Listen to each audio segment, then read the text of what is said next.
ओम सुमुखश्चैकदन्तश्च कपिलो गजकर्णकः लंबोदरश्च विकटो विघ्ननाशो विनायकः धूम्रकेतुर्गणाध्यक्षो बालचन्द्रो गजानना द्वादशेतानि नामानि या पठे शृणुयादपि विद्यारम्भे विवाहे च प्रवेशे निर्गमे तथा संग्रामे संकटे चैव विघ्नस्तस्य न जायते। नमस्कार, स्वागत है आपका आचार्यवाणी में। मैं आचार्य डॉक्टर विक्रमादित्य आपके साथ हूँ। आज का विषय है वृश्चिक राशि वालों के लिए 2025 का योग जो बन के आ रहा है किस प्रकार का है। देखिए, मंगल प्रधान आपकी राशि, 2025 भी मंगल का ही वर्ष है। और ये बात समझ लीजिए कि मंगल जो है विशेष तौर पर अमंगल नहीं करने वाले, मंगल करने का योग बनाने वाले हैं, लेकिन उसको आपको बहुत अच्छे समझ के चलना है। 2025 बहुत खास साल है और ये ज्योतिष के दृष्टिकोण से भी बड़ा महत्वपूर्ण दिखाई देता है। विश्व के दृष्टिकोण से कैसे भी योग बने, कैसे भी शुभ अशुभ योग बने, लेकिन हमें वृश्चिक राशि वालों के लिए ग्रह योग ऐसे दिखाई देते हैं कि जो उनके लिए बहुत महत्वपूर्ण परिवर्तन का योग बनेगा। और कई सारे, एक बात समझ लें वृश्चिक राशि वाले कि 2025 में कोई ऐसा एक भी ग्रह नहीं है जो परिवर्तन की तरफ ना जाए। 9 के 9 ग्रह परिवर्तन का योग बना रहे हैं। शनि महाराज जो 2.5 साल में एक बार बदलते हैं, इस राशि में इस वर्ष 2025 में बदलने का योग बना रहे हैं, परिवर्तन करने का योग बना रहे हैं। 25 मार्च को वो परिवर्तन कर आगे जाएंगे। पंचम भाव में आपके लिए पदार्पण करने का योग बनाएंगे, बुद्धि भाव में पदार्पण करने का योग बनाएंगे। बुद्धि में शनि चले जाएंगे तो समझ लें किस प्रकार के आपको सावधानी बरतनी है। जड़ता ना ला पाए तो वो विशेष तौर पर ग्रह तो लाएंगे, प्रयोग बनाएंगे कि जड़ता बुद्धि में उत्पन्न करने का प्रयास करें, लेकिन उसके लिए आपको सावधानी बरतने का प्रयास करना। राहु जो 1.5 साल में एक बार परिवर्तन करते हैं, उनका पूरा चक्र जो होता है 1.5 साल में एक राशि पे निकल के जाते हैं, वो भी परिवर्तन का योग बना रहे हैं। 29 मई को परिवर्तन का योग बन के तैयार होगा और उनका प्रभाव जो है आपकी राशि के दृष्टिकोण से हम देखें तो वो विशेष तौर पर आपके सुख वाले भाव पर अपना पदार्पण करेंगे और 1.5 साल तक यहीं विराजेंगे। इसके साथ साथ बृहस्पति का सबसे महत्वपूर्ण परिवर्तन, आपके धन के स्वामी बृहस्पति महाराज वैसे तो वर्ष में एक बार बदलते हैं, 12 वर्ष में पूरा चक्र पूरा करते हैं, लेकिन इस वर्ष 2025 की जन्म यदि हम बात करें कि 2025 में जो देखिए 3 राशि परिवर्तन करने का योग बनेगा। 14 मई तक तो वो रहेंगे आपके विशेष तौर पर हम बात करें आपकी राशि के दृष्टिकोण से 7वें भाव में। उसके बाद 14 मई से 8वें भाव में चले जाएंगे और उसके बाद फिर जो 18 अक्टूबर को भाग्य में जाकर उच्च के हो जाएंगे। तो यानी ये बड़ा महत्वपूर्ण समय है आपके लिए, धन के लिए, संपदा के लिए। धन वाले भाव को स्वयं जब बदलेंगे तो वो देखेंगे तो ये समझ लीजिएगा ये बहुत तेज अतिचारी बृहस्पति महाराज जो वर्ष में एक बार पूरे 30 डिग्री चलते हैं, वो वही पूरी 30 डिग्री सीधी एक ही चाल के अंदर आप मान कर चले 14 मई से परिवर्तन का योग बनेगा, 18 अक्टूबर तक परिवर्तन कर जाएंगे। यानी जून, जुलाई, अगस्त, सितंबर, अक्टूबर 5 महीने में पूरी राशि को वो 1 साल वाले रास्ते को 5 महीने में क्रॉस कर जाएंगे। बहुत वर्ष बाद इस प्रकार का योग बन रहा है। जहाँ तक हमें याद है बहुत वर्ष पूर्व 96 के आसपास एक बार योग बना था इस प्रकार का, और बहुत तेजी गति से अतिचारी होकर बृहस्पति महाराज जिस प्रकार से योग ये बनाएंगे, बहुत सावधानी से चलने का समय रहेगा। जब तेज गति होती है, नुकसान नहीं है, तेज गति वाला स्थिति है, लेकिन शनि का परिवर्तन जो है वो व्यवसाय में, काम धंधे में, बुद्धि में, संतान के लिए आपको ध्यान रखने की ज़रूरत है। देखिए, शनि महाराज का जो कारक है, वो जो योग स्वामी है, जहाँ के तृतीय और चतुर्थ भाव के स्वामी है, लेकिन पंचम भाव में जाकर विराजमान हो जाएंगे। तो ऐसे में विशेष तौर पर आपको बुद्धि का ध्यान रखना पड़ेगा। एक तो समय तेज चल रहा है बहुत तेज़ी से, और आपका स्वयं का वर्ष है ये, मंगल राशि वालों के लिए स्वयं का ये वर्ष चल रहा है। और ऐसे में यदि हल्की सी भी ध्यान में, यानी जो बटाव हुआ, शनि महाराज बहुत धीरे धीरे कार्य करने वाले हैं।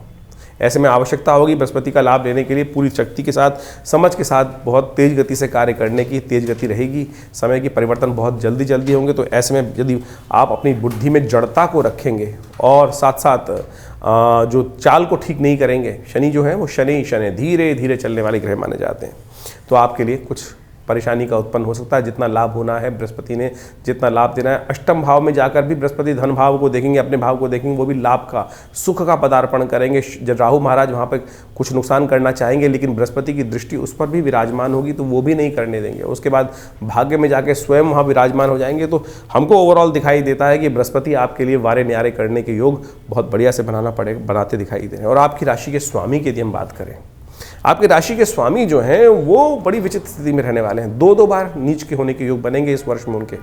कर्क राशि में होकर विशेष तौर पर आप समझें, यानी आपके भाग्य में बैठकर वो कमज़ोर हो जाते हैं, और लेकिन वहाँ पर वर्ष के आरंभ में वहीं रहने वाले हैं। उसके बाद 21 जनवरी को वो राशि परिवर्तन कर कर वापस वक्र गति से चलते हुए मिथुन में प्रवेश कर जाएंगे। फिर 2 अप्रैल तक धीरे धीरे वक्री मार्गी होकर फिर परिवर्तन अपनी जो योग बनाएंगे, फिर 2 अप्रैल को फिर जाके कर्क में आ जाएंगे। तो ये जो उठापटक रहेगी, इसमें आपको थोड़ा सा अपने आप को हिम्मत रखनी पड़ेगी। बाकी सारे ग्रह आपके लिए लाभ देने के अच्छे से योग बनाते दिखाई दे रहे हैं, तो आपको सही रूप से इस समय को पहचानते हुए कार्य करने की ज़रूरत है। जो 2025 है, 9 नंबर इसका आता है, और 9 नंबर जो है मंगल का नंबर माना जाता है, आपकी राशि के साथ विशेष संबंध रखता है। समय समय पर हम आपको आपकी राशि के दृष्टिकोण से इन सब परिवर्तनों के बारे में अवगत कराते रहेंगे। अभी हम कुछ परिवर्तनों का इस बार विशेष तौर पे अनुसंधान करने का योग बना रहे, देख रहे थे कि किस प्रकार के, कम से कम इतनी लंबी चौड़ी लिस्ट है इस 2025 में ग्रहों के परिवर्तनों की। बहुत विशेष प्रकार के योग, कई प्रकार के योग बनते दिखाई देंगे इस समय में। और शनि और राहु का योग जो विशेष तौर पर जो स्थिति परिवर्तन की स्थिति बनेगी, वो सारी की सारी आपके भाग्य के अनुसार किस प्रकार का प्रभाव उत्पन्न करेंगे, वो हम समय समय पर आपको अवगत कराते रहेंगे। लेकिन वृश्चिक राशि वालों के लिए समय बहुत तेज गति से आ रहा है। कई अच्छे रास्ते उत्पन्न करने के योग बनाने वाला आ रहा है। क्रिय विक्रिय में लाभ के रास्ते बनाते दिखाई देगा। नौकरी इत्यादि में सम्मान की प्राप्ति करने का योग बना सकता है। प्रमोशन के रास्ते खुलने के योग बहुत अच्छे से बना सकता है। लेकिन पारिवारिक दृष्टिकोण से ये समय थोड़ा सा आपको सावधानी से चलने का रहेगा, और वह भी इस वर्ष के मध्य के बाद। इस वर्ष के मध्य के बाद खास तौर पर बच्चों के संबंध में भी ध्यान रखने की ज़रूरत रहेगी। बुद्धि कहीं ना कहीं बच्चों के साथ आपके जीवन में जो संबंध है उनको शांति के साथ रखने की ज़रूरत है। एग्रेसिव मत होइएगा, शांत रहते हुए चीज़ों को समझते हुए कार्य करने का आपको प्रयास करना चाहिए। तो ये समय आपके लिए पूरा 2025 लाभ की स्थिति में जा सकता है। ये ऐसे योग बन रहे हैं इस बार। तो देखिए 2025 जो है, जिसका नंबर जो है 9 आता है न्यूमरोलॉजी के हिसाब से, बड़ा विचित्र क्रांतिकारी नंबर माना जाता है, और ये परिवर्तनशील है। और ये जो मंगल का नंबर है, आप समझ लें कि मंगल की बड़ी विचित्र स्थिति है। साल का आरंभ जो हो रहा है वक्र स्थिति में मंगल है, और वक्री मंगल चलते चलते जब अपनी सबसे क्षीणस्थ राशि में कर्क राशि में चलेंगे, और उसके बाद आगे चलते चलते आप देखें किस प्रकार से उठापटक होने का योग है। वक्री भाव में ही मिथुन में चले जाएंगे, फिर दोबारा नीच के हो जाएंगे अप्रैल में जाकर, और उसके बाद आगे गति चलती चली जाएगी। लेकिन मंगल का टकराव लगातार कहीं ना कहीं शनि से भी इस वर्ष कई बार बनने वाला है।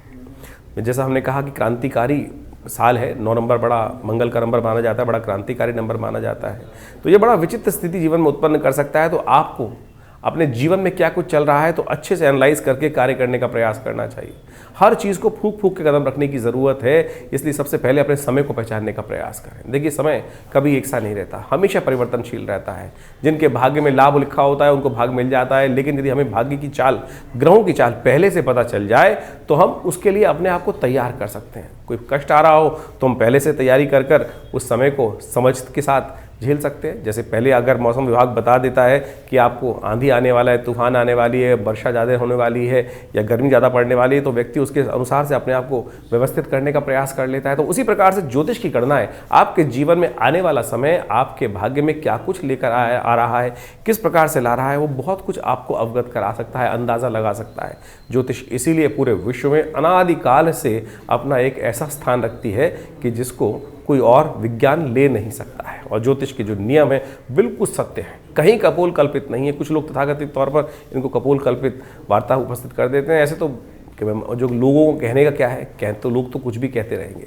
आप अपने स्वयं मति से उत्पन्न चीज़ों को देखकर तर्क के ऊपर स्थित कर कर चीज़ों को समझने का प्रयास करें, और जितने जीवन में जो परिस्थिति है उसका लाभ लेते हुए आगे बढ़ने का प्रयास करेंगे तो बहुत अच्छा रहेगा। 2025 का ये जो साल है ये बहुत विशेष तौर पर जैसे कहा कि बड़ा बड़ा महत्वपूर्ण परिवर्तन विश्व में लाने के योग बनाएगा।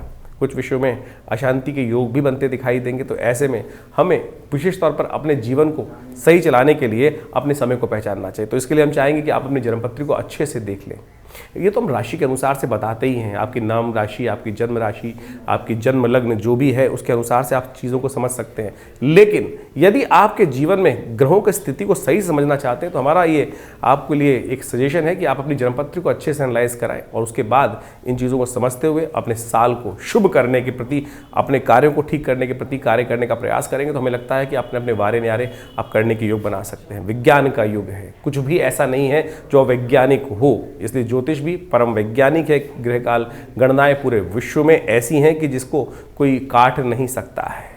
नासा की कैलकुलेशंस भी ज्योतिष की कैलकुलेशंस के बिल्कुल बराबर ही आती हैं। उसमें कहीं और सोचिए, जब ज्योतिष विज्ञान का सृजन किया गया अनादिकाल में, ना तो टेलीस्कोप था, ना सैटेलाइट्स थी, लेकिन फिर भी जो गणनाएं आज हमारी उपस्थित हुई वो बिल्कुल सटीक बैठती हैं। तो इसलिए कोशिश ये करें अपनी जन्मपत्री पर सही से एनालाइज कराकर चीज़ों को हम इस प्रकार से ना भ्रांति उत्पन्न करें कि आज ज्योतिष में बहुत सारी समस्याएं क्या हो गई है। ज्योतिष केवल नग बेचने का धंधा हो गया है, अनुष्ठान कराने का धंधा हो गया है, यंत्र बेचने का धंधा हो गया है, और बहुत सारे टोटकों का विचित्र विचित्र प्रकार के लोग टोटके उपस्थित कर देते हैं। तो ऐसा नहीं है। ज्योतिष एक बहुत वृहद विज्ञान है, बहुत माइन्यूट सटल विज्ञान है। तो इसको हमको समझने का प्रयास करना चाहिए। और हमारा विश्वास है कि जो ज्योतिष को मेरे को करीब आप समझ लें कि मेरा पूरा, यदि परिवार की बात करें तो तीसरी पीढ़ी हम ज्योतिष के दृष्टिकोण से हैं यहाँ पर, और यहाँ बहुत अच्छे से चीज़ों को एनालाइज करके हमने देखा है। जो लोग हमारे साथ, हमारे आश्रम के साथ, हमारे संस्थान के साथ पिछले अनेक वर्षों से 30 40 वर्षों से जुड़े हुए हैं, और उनके ऊपर हमने देखकर अनुभव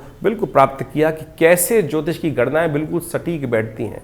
व्यक्ति शुरू में आरंभ में मानता नहीं है, और जब वास्तविक वो घटना घट जाती है तो फिर सत्य सामने आ जाता है। तो इसलिए कोशिश ये करें, हमारे इस चैनल से आप जुड़ सकते हैं। हमारा आश्रम दिल्ली में विवेकानंद योगाश्रम है, वहाँ बहुत सारी भारतीय पराविद्याओं पर शोध लगातार चलता रहता है, और नित्य प्रति आश्रम में करीब पिछले 50 सालों से 8 घंटे यज्ञ चलता है।